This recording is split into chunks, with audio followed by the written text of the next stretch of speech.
नाराय नमो नमः। अविरल शब्द घनौघा प्रक्षालक सकल भूतल मल कलंका। मुनि भरोपासित तीर्था सरस्वती हरत नो दुर्तान। अज्ञान तिमिरान ध्यानाम ज्ञानांजन शलाकया। चक्षुरुन्मीलितमेन तस्मै श्री गुरुभे नमः। परम गुरुभे नमः। परम्पराचार्य गुरुभे नमः। सकल कलश विध्वंसकं श्रेयसां परिवर्धकं धर्म संबंधकं भक्त जीव मनः प्रतिबोधकारकं दम शास्त्रम श्री तत्वार्थ मंजूषा जी नामधेयम् अष्टमूल ग्रंथ कर्तारा श्री सर्वज्ञ देवाः उत्तर ग्रंथ कर्तारा श्री गणधर देवाः प्रति गणधर देवाः तेषां वचनोऽनुसारमास श्रीमद् आचार्य प्रवर स्वामी उमा स्वामी आचार्येण वृत्तं मंगलम भगवान वीरो मंगलम गौतमो गणी मंगलम कुंद जैन धर्मोस्तु मंगलम सर्वमंगल मांगल्यम सर्वकल्याणकारकम प्रधानम सर्वधर्माणां जैनम शासनम मोक्षमार्गस्य नेतारं वेत्तारं कर्मभूभृतां ज्ञातारं विश्वतत्त्वानां वन्दे तद्गुणलब्धे पंच परमेष्टि भगवान की जय। संत श्रोमणी आचार्य गुरुवर श्री विद्यासागर जी महामुनिराज की जय। परम पूज्य आचार्य श्री समय सागर जी महाराज की जय। वंदनीय आर्य कामा विज्ञानमती माता जी की जय। तत्वार्थ मंजूषा द्वितीय अध्याय प्रश्न नंबर 281 सूत्र नंबर 14 त्रस जीवों का कथन करते हैं। अभी अपन ने यहाँ स्थावर जीवों के 5 भेद और प्रत्येक के 4-4 भेद किए गए। इनमें भी अगर और किए जाएं तो सूक्ष्म बादर के भेद से भी एक इंद्रिय स्थावर के 2 भेद हो जाते हैं। अब त्रस जीवों का कथन करते हैं। नहीं पढ़ना है, आवाज आ रही?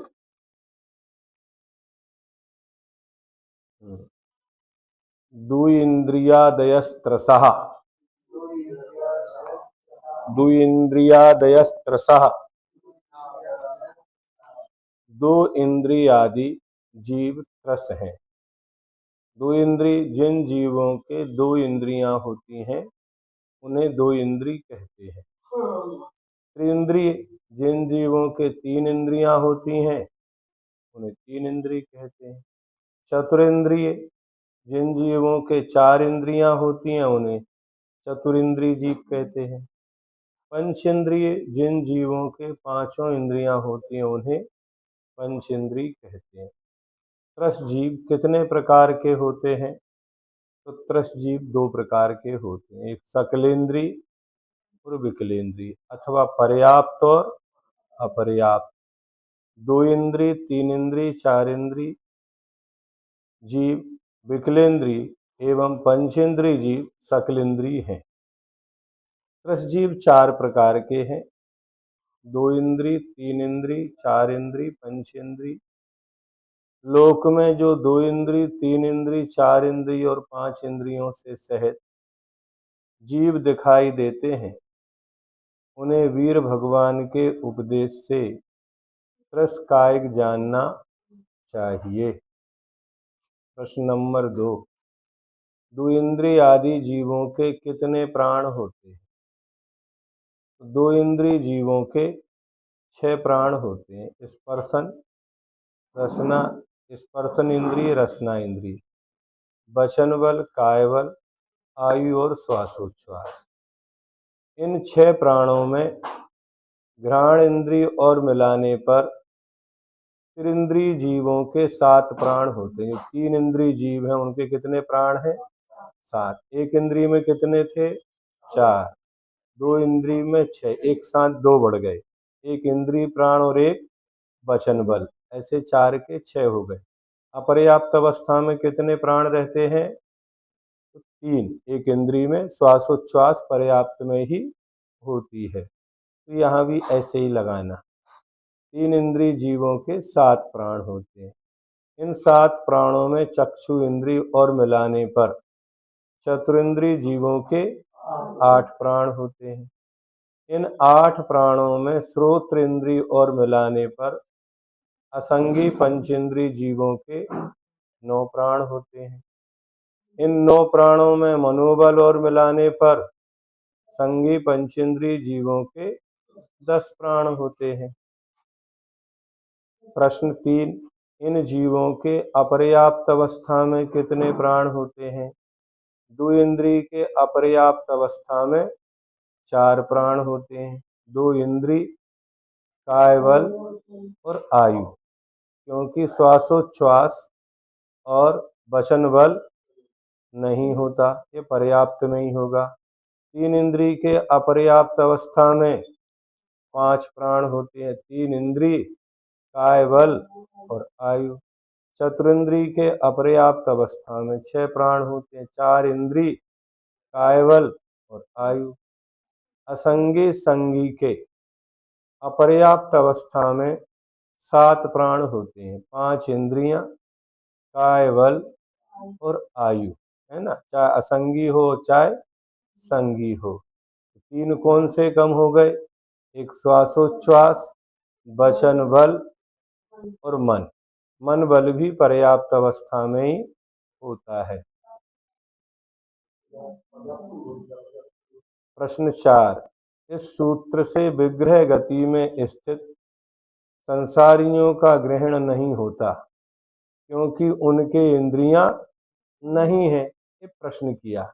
उत्तर, ऐसा नहीं कहना चाहिए क्योंकि विग्रह गति में स्थित जीवों के भी स्थावर नाम कर्म के उदय का अभाव नहीं है, क्योंकि उत्तर भव की आयु के साथ त्रिष्या स्थावर में से किसी एक प्रकृति के उदय का उदय अवश्य पाया जाता है।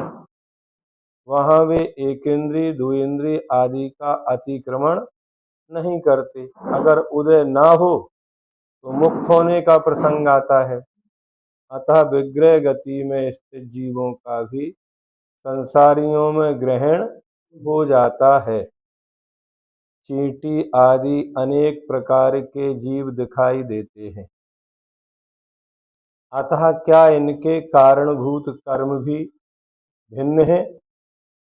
हाँ, लोक में घोड़ा, हाथी, वक, भ्रमर, सलभ, मतकुण, उद्वेदिका, उद्देविका, गोभी और इंद्रगोप आदि रूप से जितने कर्मों के फल पाए जाते हैं उतने ही प्रकार के कर्म होते हैं। प्रत्येक जीव अपने अपने नाम कर्म के अनुसार ही भेद भिन्नता को लिए हुए होता है। कितना सूक्ष्म है नाम कर्म, कब कैसे बन जाता है और जब उदय में आता है तब दिखता है कि ये नाम कर्म का फल इस रूप में है।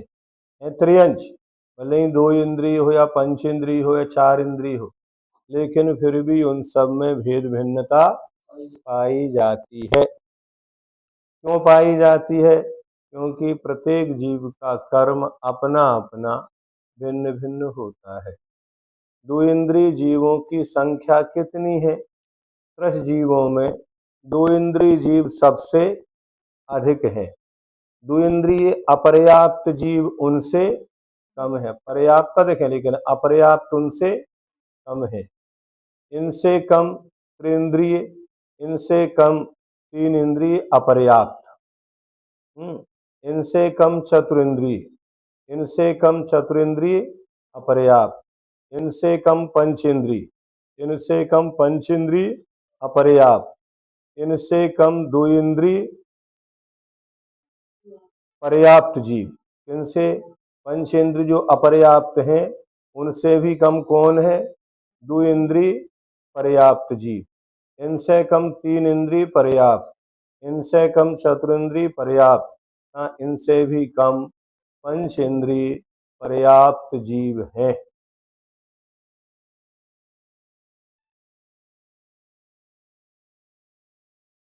त्रस जीव कहाँ रहते हैं? त्रस जीव त्रस नाली में रहते हैं। यह सामान्य कथन है। जिस प्रकार वृक्ष के ठीक मध्य भाग में सार हुआ करता है, उसी प्रकार लोक के बहुमध्य भाग अर्थात बीच में एक राजू लंबी चौड़ी और कुछ कम 13 राजू ऊंची त्रसनाली है। त्रसजीव त्रसनाली के भीतर होते हैं, बाहर नहीं। उपपाद और मारणांतिक समुद्घात के सिवाय शेष जीव त्रसनाली से बाहर नहीं है, ऐसा जिनेन्द्र भगवान ने कहा है। उपपाद और मारणांतिक समुद्घात में परिणत त्रस तथा लोकपूर्ण समुद्घात को प्राप्त केवली का आश्रय करके सारा लोक ही त्रसनाली है। यद्यपि त्रसजीव उस त्रसनाली में ही पाए जाते हैं, किंतु यदि कोई जीव यहाँ रहकर केवली है, जिस समय वो केवली समुद्घात करते हैं, उनके आत्मा के प्रदेश त्रसनाली से भी बाहर लोक में फैल जाते हैं, तो पूरा लोक ही त्रसनाली है। अथवा त्रसनाली के बाहर कोई जीव का मरण हुआ और मरण करके उसको यहाँ त्रस में उत्पन्न होना है, अभी वो त्रसनाली के बाहर है, फिर भी उसके त्रसनाम कर्म का उदय है, इसलिए त्रसनाली के बाहर भी त्रसजीव पाए जा रहे हैं। इसलिए सामान्य कथन ऊपर कहा था कि त्रसजीव त्रसनाली में रहते हैं, ये सामान्य कथन है। किंतु उपपाद और मारणांतिक जो समुद्घात होते हैं, उन समुद्घात में परिणत त्रस तथा लोकपूर्ण समुद्घात को प्राप्त केवली का आश्रय लेकर त्रसजीव अर्थात सारा लोक ही त्रसनाली हो जाता है। कुछ कम 13 राजू ऊंची त्रसनाली है, उनमें कुछ कम से कितना लेना चाहिए? तो 3,61,62,241 धनुष और 2/3 धनुष कम करना चाहिए। किसमें से? त्रसनाली में जो कहा गया उसमें से इतना। इन्हें प्राप्त करने की विधि 7वीं महातमः प्रभा नाम की छठवीं पृथ्वी 8,000 योजन मोटी है। उसके ठीक मध्य में नारकियों के श्रेणीबद्ध बिल बने हुए हैं। उन बिलों की मोटाई 4/3 योजन है। इस मोटाई को समछेद करके पृथ्वी की मोटाई में से घटाने पर 8,000 योजन में से 4/3 योजन घटाने पर कितने आए? 23,996/3 है ना, ये योजन हो गया। 24,000/3 में से 4/3 घटाना है, शेष बचता है। अब इसका आधा करने पर 23,996/3 गुणित 2 तो बराबर 11,998/3 बराबर 3,999 सही 1/3 योजन। अब ये हो गए कितने? ये धनुष ऊपर लिखे थे, कितने लिखे थे? 3,21,00,000 नहीं, ये तो 3,19,94,666 सही 2/3 धनुष अभी पूरा नहीं हुआ। सर्वार सिद्धि विमान से ऊपर 12 योजन पर ईसत प्रागभार नाम की 8वीं पृथ्वी है, जो 8 योजन मोटी। कितनी? 12 योजन तो है और 8 योजन मोटी, तो 12 और 8 कितने हो गए? 20 योजन बराबर 20 गुणित 4 बराबर 80 कोस। 80 गुणित 2,000 बराबर, हाँ इसीलिए तो हम रुके। 1,08,60,000 धनुष लोक के शिखर पर तीनों बात बलियों का बाहल 2 कोस, 1 कोस और कुछ कम 1 कोस है। कुछ कम का प्रमाण 425 धनुष है। अतः तीनों बात बलियों का वाहल 2 कोस, 2 कोस माने 4000 धनुष, 2000 धनुष का 1 कोस है। 1 कोस बराबर 2000 धनुष, कुछ कम 1 कोस, 2000 में से 425 कम करो तो बराबर कितने बचे? 1575। अब 4000, 2000 और 1500, एक बात बोले 2000 का, एक 2000 का, तीसरा 1575, तो कुल कितने हो गए? 7575 धनुष। अब 31,994, 31 करोड़ है,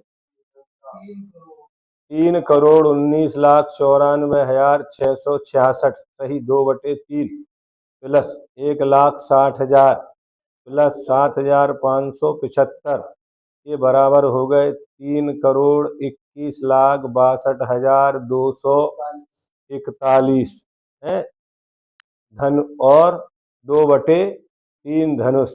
7वें नरक के नीचे एक राजू में निगोदिया जीव ही रहते हैं।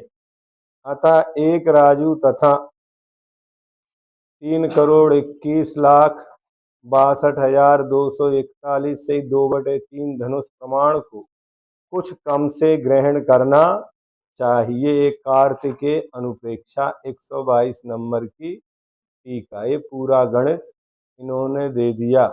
जो त्रसनाली है वो कुछ कम 13 राजू है, तो कैसी है ये यहाँ बता दिया।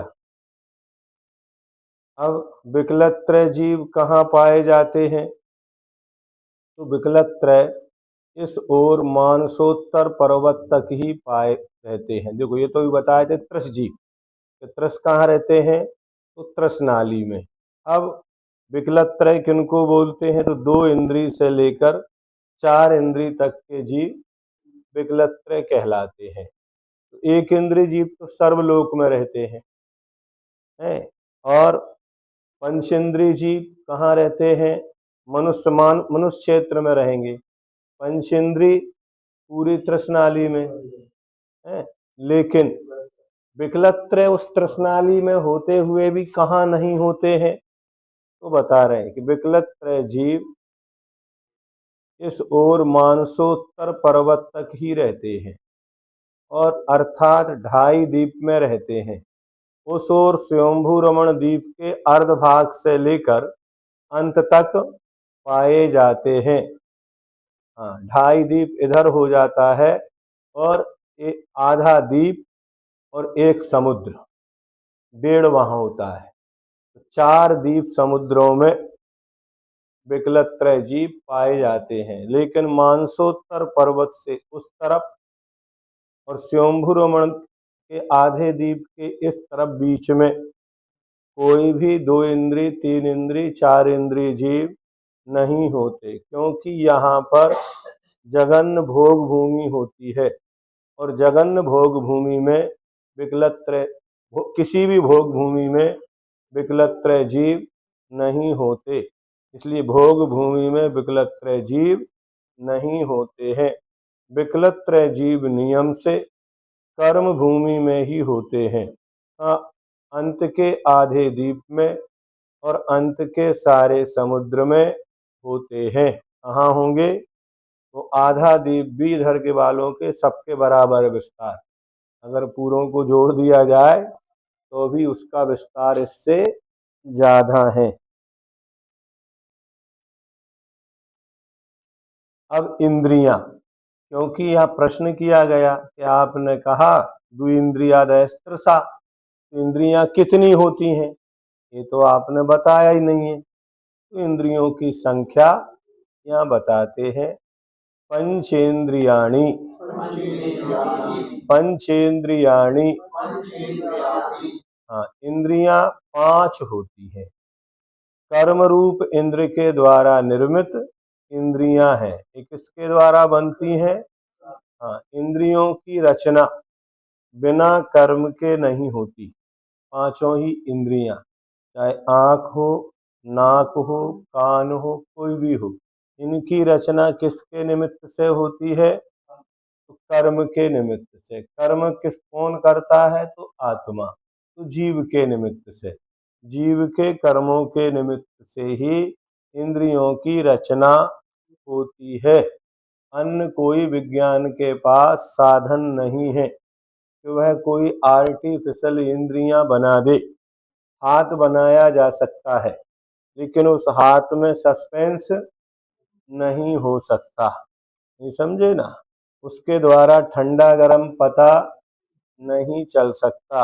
आंख प्लास्टिक की पत्थर की कोई बना सकते हैं, लेकिन उस आंख में देखने की क्षमता नहीं हो सकती है। यह सूत्र किस लिए कहा गया है? अपनी प्रक्रिया को कहने वाले कोई अन्नमतवादी 5, 6 और 11वीं इंद्रियां मानते हैं। कितनी मानते हैं? 5 इंद्रिय भी मानते, 6 इंद्रिय भी मानते और 11 भी मानते। कुछ कर्म इंद्रिय मानते, कुछ ज्ञान इंद्रिय मानते। सबका जोड़ लगाते तो वो 11 हो जाती हैं, है ना? उनका निराकरण करने के लिए इंद्रियां 5 हैं, अधिक नहीं।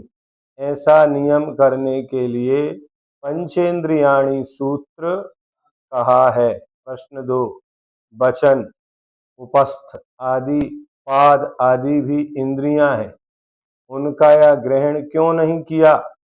यहाँ उपयोग का प्रकरण है, अतः उपयोग की साधनभूत ज्ञान इंद्रियों को ही यहाँ ग्रहण किया है। क्योंकि 8वां सूत्र क्या कहा था? उपयोगो लक्षणम, वहां से चल रहा है। तो यहाँ उपयोग का प्रकरण है, अतः उपयोग की साधनभूत कौन सी इंद्रियां हैं? ज्ञान इंद्रियों को ही यहाँ ग्रहण या अथवा वचन, उपस्थ आदि का अनवस्थान होने से उनमें अनिष्क्रियत्व है। बागु, पाणी आदि अनिंद्रिय हैं, उपयोग साधनों में उनका विपदेश नहीं है, क्रिया साधनों में है। क्रिया के साधनभूत अंगों को यदि इंद्रियों की श्रेणी में गिना जाए तो मस्तिष्क आदि अनेक अवयवों को भी इंद्रिय मानना पड़ेगा। अलग अलग जो भी कोई सक्रिय है, ओंठ है, उंगली है, ये सब इंद्रिय हो जाएंगे, क्योंकि मस्तिष्क आदि भाव क्रिया के साधन है।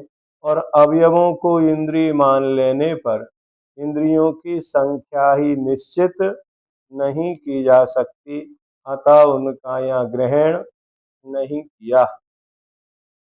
मन भी, प्रश्न 3, मन भी अर्थ चिंतन में सहायक है एवं कर्मकृत है, अतः मन की इंद्रियों में परिगणना क्यों नहीं की? अर्थ चिंतन में सहायक एवं कर्मकृत होते हुए भी मन चक्षु आदि इंद्रियों के समान नियत स्थानीय नहीं है, अतः मन की इंद्रियों में परिगणना नहीं की गई है। इंद्रियों में एक स्थान नाम कर्म होता है, एक प्रमाण नाम कर्म होता है। तो स्थान नाम कर्म के कारण प्रत्येक जीव की इंद्रियों का स्थान नियत है। आँख कहाँ होगी, नाक कहाँ होगी, कान कहाँ होंगे, ये क्या हुआ? स्थान निर्माण। और किस शरीर में कितनी बड़ी आँख होगी, कितनी बड़ी नाक होगी, ये प्रमाण नाम कर्म है। उस प्रमाण नाम कर्म के कारण इन इंद्रियों की रचना, आकार, प्रकार आदि होता है ना? चक्षु आदि इंद्रियों के द्वारा रूप आदि विषय के उपयोग के परिणमन के पूर्व ही मानसिक व्यापार हो जाता है, क्योंकि शुक्लादि के देखने का इच्छुक प्रथम मानसिक उपयोग करता है कि मैं रूप को देखता हूँ, स्वाद लेता हूँ आदि। हाँ, उस मन का बलाघात निमित्त पाकर चक्षु आदि इंद्रियां विषयों में व्यापार करती हैं, इसलिए मन की इंद्रियों में परिगणना नहीं की गई है। मन ही सारी इंद्रियों को प्रेरित करता है। अब इंद्रियों के कोई भेद हैं? तो इंद्रियों के भेद द्विविधानी, दुई विधानी, ये प्रत्येक इंद्रियां दो दो प्रकार की। इंद्रियां कितनी हैं? 5। स्पर्शन, रसना, घ्राण, चक्षु और श्रोत, ये 5 हो गई। अब ये पांचों इंद्रियां दो दो प्रकार की है। स्पर्शन भी 2 प्रकार की, रसना भी, घ्राण भी, चक्षु भी और कर्ण भी। यह सूत्र किस अभिप्राय से कहा गया है? अन्न मतावलंबी शक्ति रूप एवं व्यक्ति रूप अथवा मूर्त और अमूर्त, कर्ण को अमूर्त, शेष 4 को मूर्त, इस प्रकार इंद्रियों के भेद मानते हैं। उन मतों का खंडन करने के लिए यह सूत्र कहा है कि प्रत्येक इंद्रियां द्रव्येंद्रिय और भावेंद्रिय के भेद से 2 प्रकार की है। क्या पांचों इंद्रियां द्रव्येंद्रिय भी होती हैं? और अब पुनः प्रश्न है, इंद्रियां कितने प्रकार की होती हैं? इंद्रियां 2 प्रकार की होती हैं, द्रव्येंद्रिय और भावेंद्रिय। ये इंद्रियां 2 प्रकार की हैं। यह कैसे जाना जाता है? तो आगे के सूत्र 17वें निर्वृत्ति उपकरणे द्रव्येंद्रियम एवं 18वें में लब्धुपयोग भावेंद्रियम में किए गए विवेचन से जाना जाता है कि वे इंद्रियां भावेंद्रिय एवं द्रव्येंद्रिय के भेद से 2 2 प्रकार की होती हैं। सूत्र में दिया गया विध शब्द प्रकारवाची है, अतः जाना जाता है कि प्रत्येक इंद्रिय 2 2 प्रकार की है। ये पांचों इंद्रियां अलग अलग 2 2 प्रकार की हैं या सामूहिक रूप से हैं? क्या अब इनके सबको अलग अलग करेंगे या सामूहिक रूप में ही कह देंगे द्रव्य इंद्रिय भाव इंद्रिय? तो ये पांचों इंद्रियां अलग अलग 2 प्रकार की हैं। जैसे स्पर्शन द्रव्येंद्रिय और स्पर्शन भावेंद्रिय, रसना द्रव्येंद्रिय और रसना भावेंद्रिय, इसी प्रकार घ्राण द्रव्येंद्रिय और घ्राण भावेंद्रिय, चक्षु द्रव्येंद्रिय और चक्षु भावेंद्रिय, कर्ण द्रव्येंद्रिय और कर्ण या श्रोत्र भावेंद्रिय, ये पांचों इंद्रियां 2 2 भेद वाली हैं। अब ये सूत्र छोटे छोटे हैं और इनमें ज्यादा कोई विशेष वर्णन है भी नहीं, इसलिए अगला फिर सूत्र है कि आपने 2 प्रकार की इंद्रियां कही, द्रव्येंद्रिय और भावेंद्रिय। तो द्रव्येंद्रिय का स्वरूप क्या है ये बताएं। तो कहते हैं निवृत्तोपकरणे द्रव्येंद्रियम, निवृत्तोपकरणे द्रव्येंद्रियम, निवृत्ति और उपकरण ये द्रव्येंद्रियां हैं। क्या? निवृत्ति और उपकरण ये इंद्रियां 2 प्रकार की हैं। निवृत्ति किसे कहते हैं? तो रचना की जाती है वह निवृत्ति कहलाती है। उपकरण जिसके द्वारा निवृत्ति का उपकार किया जाता है उसे उपकरण कहते हैं। क्या? जो किसका उपकार करता है? तो निवृत्ति का उपकार करता है, उसकी रक्षा करता है, सुरक्षा करता है। जैसे फसल होती है, उस फसल को बचाने के लिए क्या लगाते हैं अपन? बाड़ लगा देते हैं, दीवारें बना देते हैं, बाउंड्री वॉल बन जाती है, तो वो क्या करती है? उसकी रक्षा करती है। ऐसे ही इन पांचों इंद्रियों की सुरक्षा के लिए द्रव्य इंद्रियों की व्यवस्था की गई है। क्या? जैसे स्पर्शन, तो हमारी ये त्वचा है, ये त्वचा एक नहीं है, 7 परत है इसमें। क्या है? 7 परतें हैं। तो ऊपर वाली जो त्वचा है वो क्या है? उपकरण है। क्या है? उपकरण है। ऐसे ही शरीर में जो रोम है, बाल है, ये भी क्या है? इसका उपकार करते हैं। कभी कभी देखते अपन अग्नि से झुलसते तो बाल ही उसमें झुलस जाते, बाकी त्वचा बच जाती है। अथवा ऊपर अपन कुछ भी करते तो इसमें चोट क्यों नहीं लगती? क्योंकि इसमें उपकरण बाहर से है उसकी रक्षा। उसी प्रकार रसना की भी व्यवस्था अलग अलग।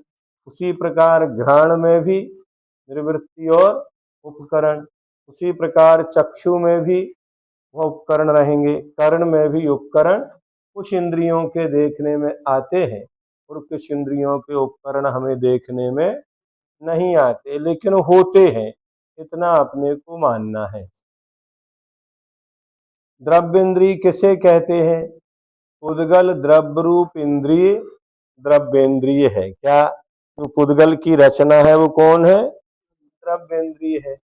निर्वृत्ति और उपकरण को द्रव्येंद्रिय कहते हैं, चाहे निर्वृत्ति हो चाहे उपकरण हो, ये दोनों ही क्या है? द्रव्येंद्रिय है। द्रव्येंद्रिय किससे बनती? तो पुद्गल द्रव्य रूप इंद्रिय द्रव्येंद्रिय है। निर्वृत्ति नाम कर्म के द्वारा जिसकी रचना निष्पादना की जाती है वह निर्वृत्ति कहलाती है। उपकरण जिसके द्वारा निर्वृत्ति का उपकार किया जाता है वह उपकरण है। निर्वृत्ति कितने प्रकार की होती है? तो निर्वृत्ति 2 प्रकार की होती है। अपन वनस्पति में भी देखेंगे ना, जितने भी फल आदि होते हैं उनके ऊपर एक आवरण रह जाए। तो आवरण क्या कर रहा है? उसकी मान लो केला के ऊपर छिलका, आम का छिलका, मका के ऊपर उसका छिलका, जितने भी फली आती है आदि आदि, इन सब के ऊपर एक क्या है? एक आवरण है। उनके पास एक ही इंद्री है। कौन सी इंद्री है? स्पर्शन इंद्रिय। तो उसके भी निर्वृत्ति और उपकरण द्रव्य इंद्रिय और भाव इंद्रिय, तो उसमें भी इस प्रकार के आवरण खोल पाए जाते हैं जो उसकी रक्षा करते हैं, जिसके द्वारा निर्वृत्ति का उपकार किया जाता है वह उपकरण है। निर्वृत्ति कितने प्रकार की होती है? निर्वृत्ति भी 2 प्रकार की। सबसे पहले इंद्रियां कितने प्रकार की? 2 प्रकार की। कौन कौन सी? द्रव्य इंद्रिय और भाव इंद्रिय। द्रव्य इंद्रिय भी 2 प्रकार की, निर्वृत्ति और उपकरण के रूप। अब निर्वृत्ति भी 2 प्रकार की, बाह्य निवृत्ति और आभ्यंतर निवृत्ति। बाह्य निवृत्ति किसे कहते हैं? चक्षु आदि में मसूर आदि के आकार रूप बाह्य निवृत्ति है।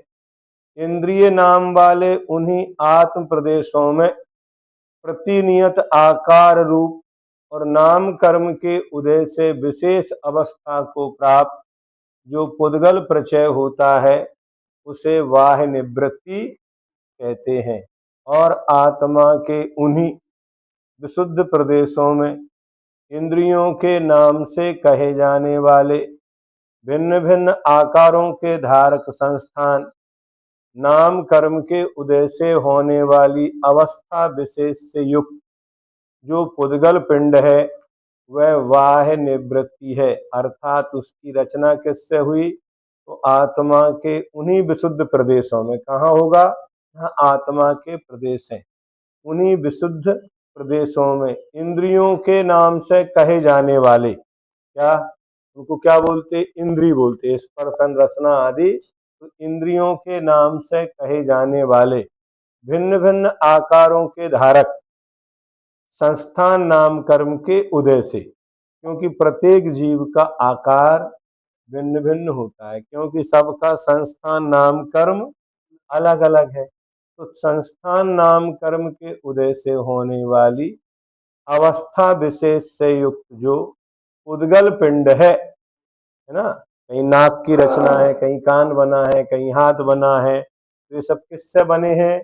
ये सब उनके अपने अपने आकार संस्थान नाम कर्म भी है। तो भिन्न भिन्न आकार के धारक संस्थान नाम कर्म के उदय से होने वाली अवस्था विशेष से युक्त जो पुद्गल पिंड है वह बाह्य निवृत्ति है।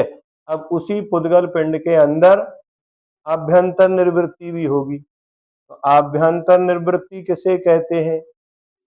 उत्सेधांगुल के असंख्यातवे भाग प्रमाण विशुद्ध आत्म प्रदेशों की चक्षु आदि के आकार रूप से रचना, ये क्या है? आभ्यंतर निवृत्ति। आप सोचो, अपन तो ठीक है बड़े बड़े छोटे छोटे जीव होते हैं, अब वे 4 इंद्री 5 इंद्री भी हो, अब उसमें भी पूरे नाम कर्म की रचना है। कितनी छोटी उसकी आंख होती होगी, क्या बाल की नोक जितनी बड़ी होती है, इतने भी छोटी आंखें वो चार इंद्रिय जीवों के होती है। मन नहीं होता, लेकिन वो आंख आपको देख रही, मच्छर आदि होते, उनको आंख होती कि नहीं होती? उन्हें दिखता है सब। हाँ, उनके इतने छोटे आकार में भी पूरे नाम कर्म की रचना की गई है। तो उन्हीं आत्मा के उन्हीं विशुद्ध प्रदेशों में इंद्रियों के नाम से कहे जाने हो गए, तो है ना। आभ्यंतर निवृत्ति, उच्छेदांगुल के असंख्यातवे भाग प्रमाण, विशुद्ध आत्म प्रदेशों की चक्षु आदि के आकार रूप से रचना आभ्यंतर निवृत्ति है। चक्षु आदि इंद्रिय ज्ञानावरण कर्म के क्षयोपशम से युक्त उच्छेदांगुल के असंख्यातवे भाग प्रमाण आत्म प्रदेशों पर सूक्ष्म पुद्गलों का उस इंद्रियाकार रूप से संबद्ध होना, ये क्या है? आभ्यंतर निवृत्ति कहलाती है। उच्छेद अंगुल के असंख्यात वे भाग प्रमाण और प्रतिनियत चक्षु आदि इंद्रियों के आकार रूप से अवस्थित शुद्धात् प्रदेशों की रचना को आभ्यंतर निवृत्ति कहते हैं। अब उच्छेद अंगुल कितना है, तो उसके लिए उसका लक्षण तीसरे अध्याय में 38वें में मिलेगा। उपकरण कितने प्रकार के होते हैं? उपकरण दो प्रकार के होते हैं, बाह्य उपकरण और अभ्यंतर। आंख में सफेद और काला मंडल, ये आभ्यंतर उपकरण है। और नेत्र संबंधी पलक, दोनों बरौनी आदि, ये बाह्य उपकरण है। अब द्रव्येंद्री हो गई, भावेंद्री का निरूपण। लब्ध उपयोग भावेंद्रिय, लब्धि और उपयोग को भावेंद्री कहते हैं। लब्धि और उपयोग को भावेंद्री कहते हैं। भावेंद्री किसे कहते हैं? तो मति ज्ञानावरण कर्म के क्षयोपशम से उत्पन्न होने वाली विशुद्धि अथवा उस विशुद्धि से उत्पन्न होने वाले उपयोगात्मक ज्ञान को भावेंद्री कहते हैं। लब्धि और उपयोग को भावेंद्री, तो लब्धि किसे कहेंगे? आपने दो चीज घुमा दी, तो लब्धि और उपयोग। लब्धि माने प्राप्ति, क्या? किसी चीज की प्राप्ति, और उपयोग माने प्रयोग। तो लब्धि किसे कहेंगे? तो इंद्रियों की रचना में कारणभूत ज्ञानावरण कर्म के क्षयोपशम विशेष को लब्धि कहते हैं। जिस ज्ञानावरण कर्म के विशेष क्षयोपशम रूप परिणाम के रहने पर आत्मा द्रव्येंद्री की रचना के लिए व्यापार करता है, ज्ञानावरण कर्म के उस क्षयोपशम विशेष को लब्धि कहते हैं। जीव के जो मति ज्ञानावरण कर्म के क्षयोपशम से उत्पन्न हुई विशुद्धि, जो जीव के पदार्थों को ग्रहण करने की शक्ति है, उसको लब्धि, शक्ति मतलब जानने की, ग्रहण करने की जो शक्ति है, सूंघने की, देखने की, छूने की, चखने की, ये शक्ति का नाम क्या है? लब्धि। अब उसमें कभी कभी विकृति हो जाती है, तो उस होते हुए भी द्रव्येंद्री की रचना है, लब्ध भावेंद्री रूप लब्धि भी है, लेकिन फिर भी स्वाद क्यों नहीं आ रहा? क्योंकि उपकरण में खराबी है। ये परस्पर सापेक्ष है, लब्धि भी चाहिए, उपकरण भी चाहिए। उपकरण अकेला होगा, लब्धि नहीं होगी, तो भी काम नहीं। और अकेली लब्धि होगी, उपकरण नहीं होगा, तो भी काम नहीं। भावेंद्री के लक्षण रूप उपयोग किसे कहते हैं? तन्निमित्त परिणाम विशेष को उपयोग कहते हैं। ज्ञानावरण कर्म के क्षयोपशम विशेष रूप लब्धि का निमित्त पाकर उत्पद्यमान आत्मा के परिणाम विशेष को उपयोग कहते हैं। लब्धि युक्त आत्मा के पदार्थों को जानने रूप क्रिया का होना उपयोग है, जिसके सन्निधान से आत्मा द्रव्येंद्री की रचना के प्रति व्यापृत होता है। ऐसा ज्ञानावरण कर्म के क्षयोपशम से उत्पन्न होने वाला आत्मा का परिणाम उपयोग कहलाता है। इसके निमित्त से ही द्रव्य इंद्रिय की रचना में आत्मा प्रवृत्त होता है। इंद्रिय का फल उपयोग है, उसे इंद्रिय कैसे कहा जा सकता है? ऐसा नहीं कहना चाहिए, क्योंकि कारण धर्म का कार्य में उपचार किया जाता है। लौकिक दृष्टि में भी कारण कार्य का अनुवर्तन करता हुआ देखा जाता है। जैसे घटाकार परिणत ज्ञान को घट कह देते हैं, उसी प्रकार इंद्रिय निमित्त से होने वाले उपयोग के भी इंद्रिय ऐसा व्यपदेश होता है। जो इंद्र का लिंग हो और इंद्र के द्वारा सृष्ट हो, वह इंद्रिय है। इंद्रिय शब्द का अर्थ प्रधानता से उपयोग में घटता है, क्योंकि ज्ञान दर्शन स्वरूप उपयोग आत्मा का लिंग भी है और उससे रचित भी है। इसलिए उपयोग में भावेंद्रिय मानने में कोई बाधा नहीं है। द्रव्येंद्रिय एवं भावेंद्रिय में से कौन सी इंद्रियां प्रमाण है? लब्धि और उपयोग, ये दोनों चेतनात्मक हैं। इन्हीं को भावेंद्रिय कहते हैं। जो भावेंद्रिय है वही मुख्य प्रमाण है, क्योंकि स्वपर को जानने रूप क्रिया में यह साधकतम है। द्रव्य इंद्रिय के तो उपचार से प्रमाणता स्वीकार की जाती है। भाव इंद्रिय के द्वारा ही वो इंद्रिय अपने व्यापार में संलग्न होती है। भाव इंद्रिय किससे उत्पन्न होती है?